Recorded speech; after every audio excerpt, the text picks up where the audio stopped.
لیکن سوال یہ ہے کہ اگر آپ جنتر منتر پہ جا کر اپنا احتجاج بلند کرتی ہے تو 2016 کے ان بچوں کو آپ کیا جواب دے گی؟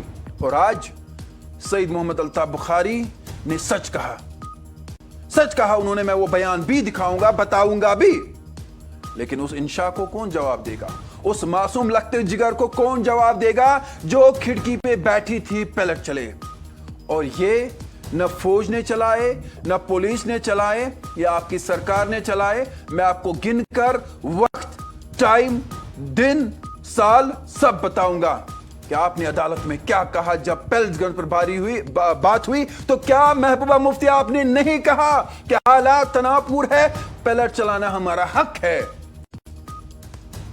اور دلی میں آپ پیلٹ چلانے، ایک بچے کو پیلٹ آتے ہیں، آپ چلا رہی ہے، آپ چیخ رہی ہے، 6000 بچوں کو، 6000 گھروں کو کون جواب دے گا؟ جن کے گھروں میں آج بھی جب آپ بچوں کو دیکھتے ہیں، ان کی آنکھیں دیکھتے ہیں تو انہیں رونا آتا ہے۔ میں سوال کروں گا، میں پروگرام 7 سے 8 میں سوال پوچھوں گا۔ اختلاف کرنا آپ کا حق ہے، لیکن سوال کرنا ہمارا بھی حق ہے۔ دلی میں پیلٹ گن پر احتجاج، کشمیر میں خاموشی۔ عوام محبوبہ مفتی سے جواب چاہتی ہے کہ دلی میں طلبہ کے احتجاج کے دوران مبینہ طور پر پیلٹ گن کے استعمال پر پی ڈی پی صدر محبوبہ مفتی نے سخت اعتراض کیا۔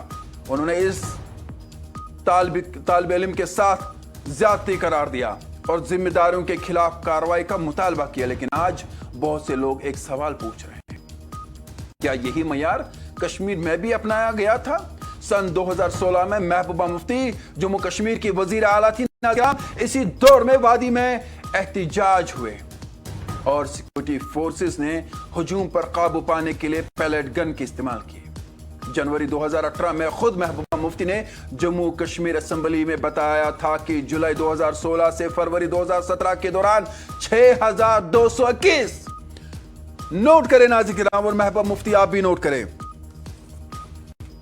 کشمیری مرنے کے لیے آپ تیار نہیں ہے۔ اب کشمیری نہ پیلٹ کھائے گا، نہ گولی کھائے گا۔ اب آپ سے پوچھا جائے گا 6221 افراد کون تھے؟ دہشت گرد تھے؟ دہشت گرد ہوتے تو ہم آپ کی تعریف اور تائید کرتے ہیں۔ تو 6221 افراد پیلٹ لگنے سے زخمی ہوئے، اور جبکہ 782 افراد کی آنکھیں شدید متاثر ہوئی۔ محبوبہ مفتی ان متاثرین میں صرف احتجاج کرنے والے نہیں تھے، بلکہ کئی عام شہری اور کم عمر بچے بھی شامل تھے۔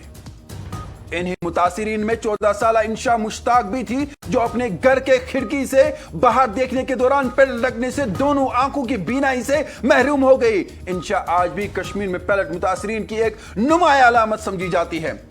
اس وقت محبوبہ مفتی کی حکومت نے عدالت میں یہ موقف اختیار کیا تھا کہ ہجوم پر قابو پانے کے لیے پیلٹ گن کا استعمال مکمل طور پر ختم نہیں کیا جا سکتا، تو دلی میں بھی ایسا ہی ہوگا۔ اگر کشمیر میں پیلٹ گن جائز ہے آپ کے حکومت میں، تو آپ نے دلی میں جو کچھ کہا ہے محبوبہ مفتی، میں معافی چاہوں گا۔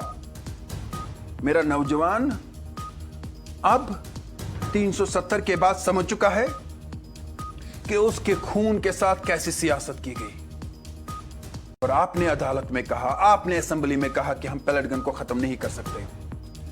ناظرین کرام، وقت آ چکا ہے کہ ہم سوال پوچھیں، وقت آ چکا ہے کہ سوال پوچھا جائے۔